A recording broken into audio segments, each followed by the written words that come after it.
Good morning, everyone. A surge in demand for passports is causing major delays at processing centers.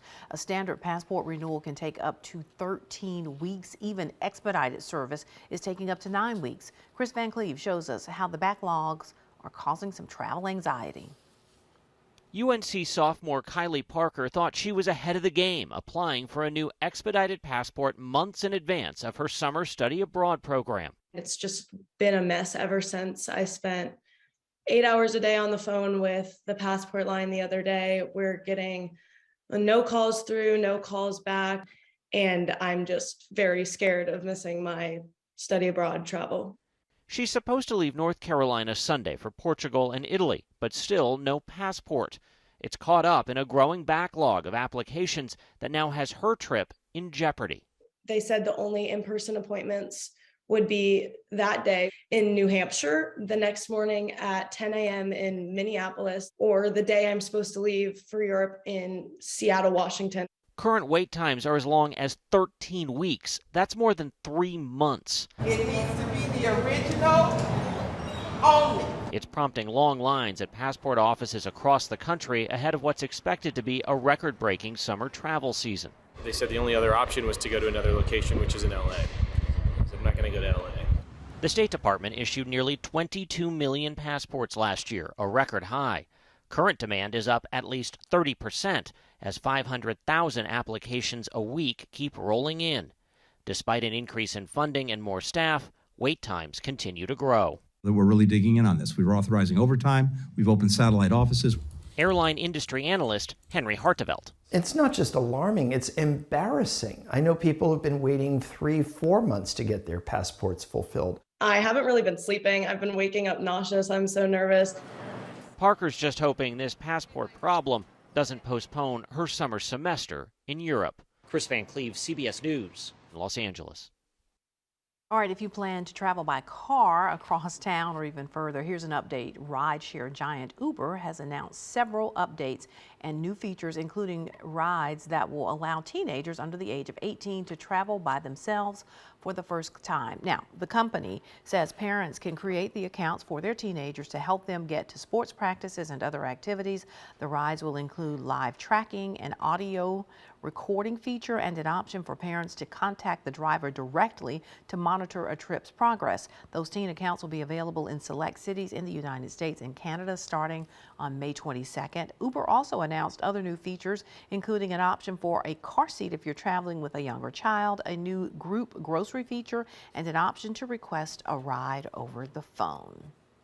Well, navigational tools are essential for reaching new destinations. If you want to return to your original checkpoint, it can keep you from being lost and stranded when you're in nature. Winston Reed and Dr. John Long show us how to use a compass and GPS for your deep adventures. It's fun to get out and explore nature, but when you do, it's important to know where you are and how to return safely back to your car or home. This is Next to Nature.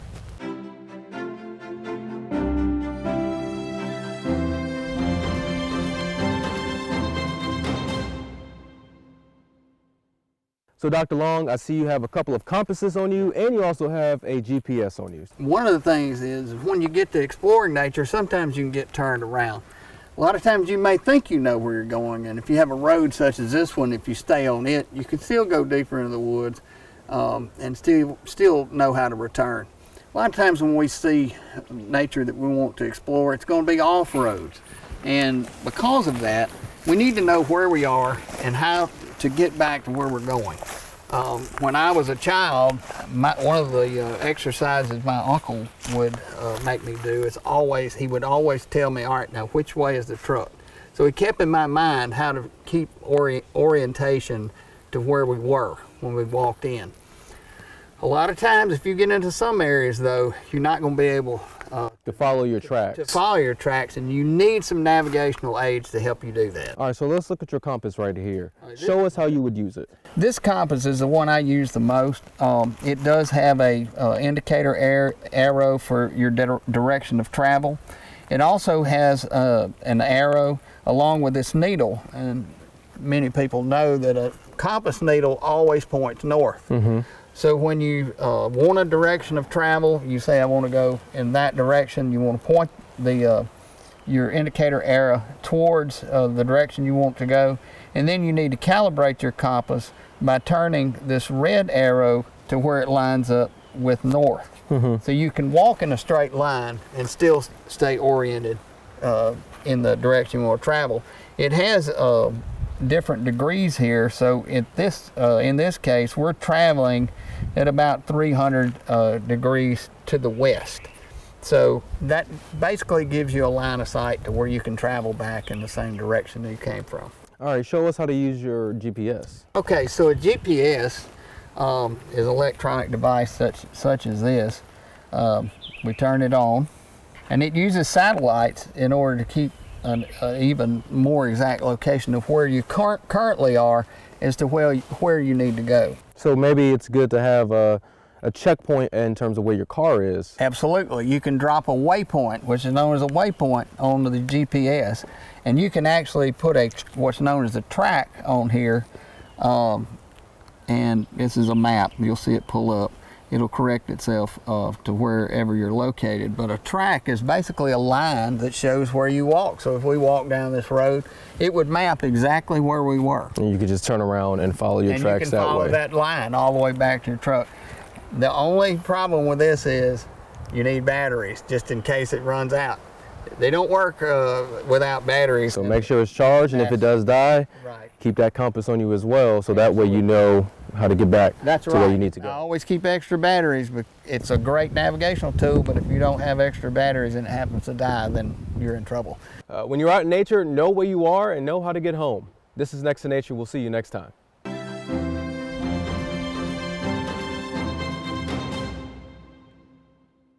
A new 3D scan of the wreckage of the Titanic is letting us see the world's most famous ocean liner in a new way. Bradley Blackburn has the images and how they could lead to new answers about its demise. The ghostly wreckage of the Titanic has never been more clear. The first full 3D scan shows every angle, from the rusted bow to the captain's bridge and wheelhouse. You call this a digital twin of the ship? Yeah, this is something we're not used to because it's new technology. All these scans together allow us to put together an absolute digital replica in every detail, every rivet of the Titanic. And that's extraordinary. It was created with 700,000 images captured by remote-controlled subs last summer. The scan eliminates the distortion of the murky water, showing the full scale of the shipwreck and small details like the serial number on a propeller. It could also offer new clues about the disaster that claimed more than 1,500 lives. Come on! Even Hollywood's most famous depiction was based on assumptions of how the ship broke apart. We don't even know if she hit it along the starboard side, as shown in all the movies. She might have grounded on the iceberg. And this photogrammetry model is one of the first major steps to driving the Titanic story toward evidence-based research and not speculation. Time is running out because the wreckage is deteriorating rapidly in the deep sea. But this 3D scan now freezes the Titanic in time again. Bradley Blackburn, CBS News, New York. The creators of the scan are working on a documentary film exploring their findings. It could be released sometime next year. All right, we rarely see the person that others see in the mirror. Body image. That's ahead on Mid-Morning. Welcome back. A popular actress is shining a light on a little-known mental health condition. Megan Fox says she suffers from body dysmorphic disorder or body dysmorphia. That's the word, and it can have a major impact on a person's mental and physical well-being. Health experts say many who suffer from the condition may not even know it. Mandy Gaither has more on the red flags to watch out for in yourself or loved one and ways to get relief. She's regarded as one of the most beautiful people in Hollywood, but actress Megan Fox recently told Sports Illustrated she suffers from body dysmorphia, a mental health condition that alters how you see and feel about your body and the way you look. It impacts about 1 in 50 individuals, so it's fairly common, even though it may not be a term that is well known. With the isolation during the height of the pandemic and the popularity of social media, Psychologist Susan Albers with Cleveland Clinic says there's been an explosion of this type of condition. You may find yourself spending excessive amount of time grooming or checking yourself in the mirror. You may spend hundreds and thousands of dollars in cosmetic procedures, trying to fix your appearance. You may also avoid important events because you're afraid of the anxiety that it may bring up around your appearance. Albers says these are all red flags of which to be aware, but it may not be easy for a person to spot this disorder in themselves. It's a little bit like looking in a funhouse mirror. Your perception of yourself is skewed or wavered in a way that other people's do not perceive. If you recognize a problem in yourself or a loved one, help is available. It is often treated with a combination of therapy, medication, and the goal is to become aware of these thoughts and challenge them, as well as build self-acceptance. For Health Minute, I'm Mandy Gaither. The Cleveland Clinic says body dysmorphic disorder carries a high risk of self-harm or suicidal thoughts. Well, May is Foster Care Awareness Month, and Lilia Luciano introduces us to a man who built a family of his own by becoming a father to older children. Going home is always going up on that mountain and then coming back down. For Joe Tolles, the track to fatherhood runs straight through foster care. My mission, my purpose, is to help. Tolles grew up in foster homes and aged out of the system. Then he found a father figure in his track coach. He saw something in me that nobody else did, and he made me believe it. More than 23,000 children age out of the U.S. foster care system every year. 20% become homeless. After graduating college, Tolles made it his mission to adopt. What made you want to come back? Everything that happened to me in life was in preparation for me to be the best who I could be. He's adopted 8 boys, all at risk of aging out. Xavier is Tolles' first son.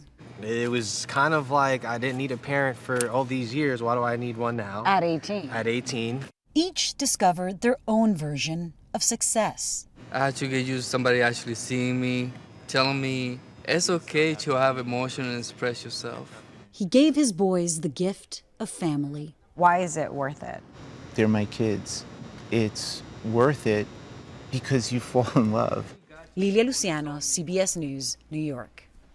You saw how they treated me, but when I got home. Mid-morning living the Malibu dream. We'll show you how a little later. We'll be right back. All right, we're back. 2 students in our area are teaching us that age is just a number when it comes to getting your degree, or rather degrees. Kelsey Bolden and Tara Dora may only be 19 years old, but they are gearing up to start their master's programs at Auburn in the fall. The students say their jump start to success is because of the early college high school program at East Mississippi Community College. Our Keely Shields talked to the students to learn more about their journey and their plans ahead. Tara Dora would say her early success started when she applied for the early college high school program at EMCC. I came because it had more benefits than my home school, and I thought it would be something different. So I'm like, I'm going to try it out, and I ended up living it. She never thought the support from teachers would be the kickstart to getting her bachelor's degree at 19 and looking forward to starting her master's. Starting off here, we had a great support system. Miss Savely, all the other teachers and staff, they were real comforting, and whenever we ran into issues, it wasn't nothing that we couldn't get solved. So most of the time we had support, we had everything we needed to do. Principal Jill Savely says the college credit route starts when students come through their doors in 9th grade.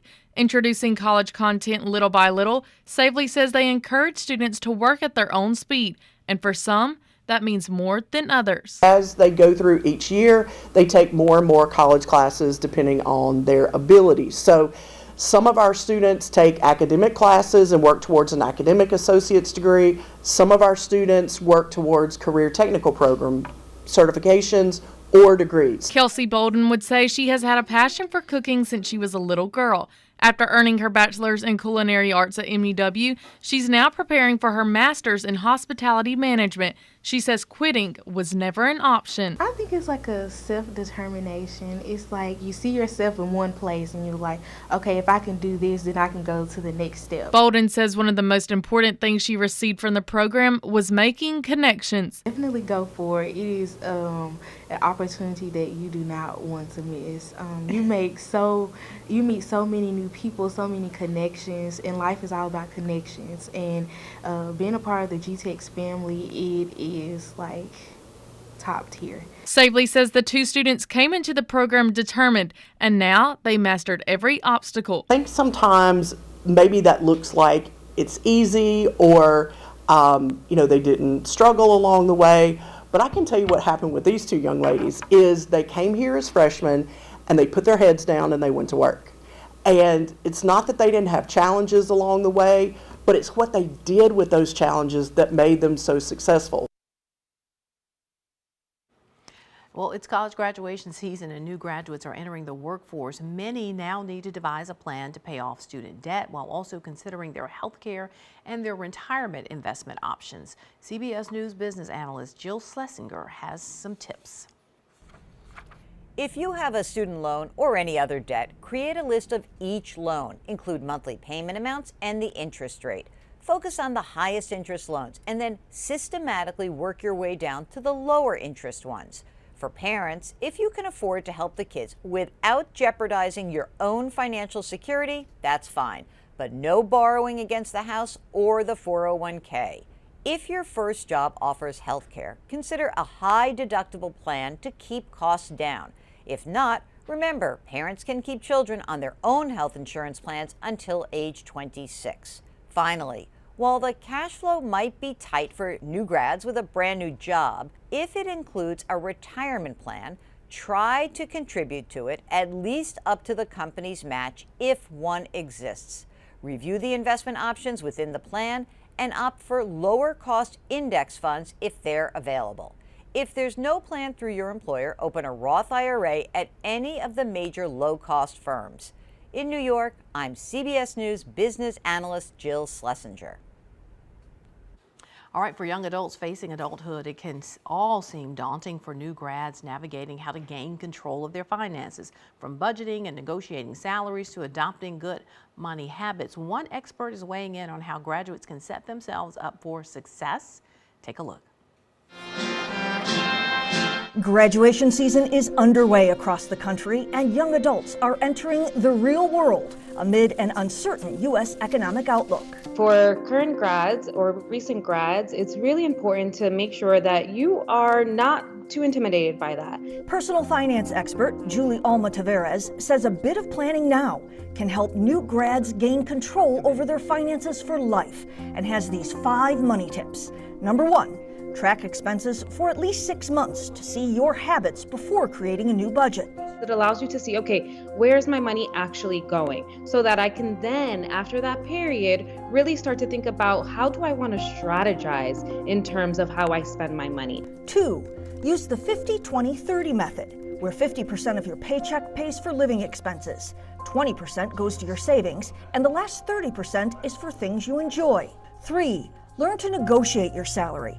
Research how much your role pays and advocate for yourself. That's going to give you a really great start right from the beginning in terms of salary. That is only going to go up from there. 4, get health insurance coverage. Since many young adults are under their parents' policy, Taveras says this is a good time to shop around and get an individual policy that fits your needs and your budget. And finally, create a financial strategy that fits your short-term and long-term goals. What is it that I want out of life? Do I really want to start saving now so that I could buy a home in the near future? Do I really want to just focus on investing for an early retirement, perhaps? For Consumer Watch, I'm Shelley Malashi. All right, so this is popular with moms and daughters of all ages. The pop-up Malibu Barbie Cafe in New York City's historic South Street Seaport is drawing crowds. The 70s-inspired venue offers MasterChef semifinalist Becky Brown's all-day brunch menu items like the Beach Burger and Pacific Paradise Rainbow Pancakes, as well as a life-size Barbie toy box where customers pose for photos. The cafe will be open 7 days a week through September 15th and can seat over 8,000 customers every week. When my daughter was young, she wanted to go to American Girl doll store. It's all the same, I guess. If you want to see all the great wonders of the world, one man has just the ticket. His story ahead on Mid-Morning. All right, we're back. Here's a little bucket list inspiration for you. A British traveler has set a new world record by visiting all 7 wonders of the world in less than 7 days. Tina Krause is in London with more on this whirlwind adventure. I've got to hit the road. When Jamie McDonald said goodbye to his family in England, and I'm going to bring you something back really special. He knew he'd be gone for less than a week. This challenge for me made me the most nervous because there was 43 pieces of transportation that needed to go right. His mission? To see the 7 wonders of the world in less than 7 days. Come on, we're doing it. Starting with the Great Wall of China. I actually feel quite emotional. Then the breathtaking Taj Mahal in India. I don't think I've ever seen anything as beautiful as that as a building goes. Oh, wow. And the ancient city of Petra in Jordan. 3 out of 7 wonders. But there was little time to revel in the moment. McDonald had another plane to catch. 18F again.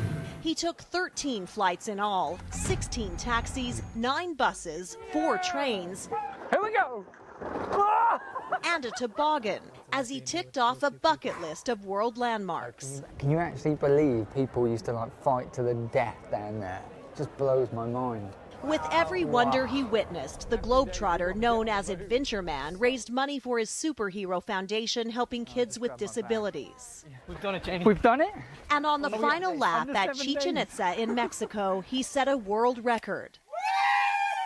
Just in time to fly home for more adventure. Tina Krause, CBS News, London.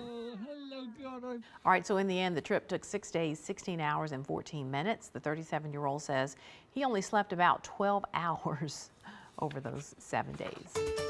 And we'll be right back to wrap things up. All right, be sure you stay connected with us. We'd love to hear from you. We're on social media. You can reach out to us through email. We'll see you next time.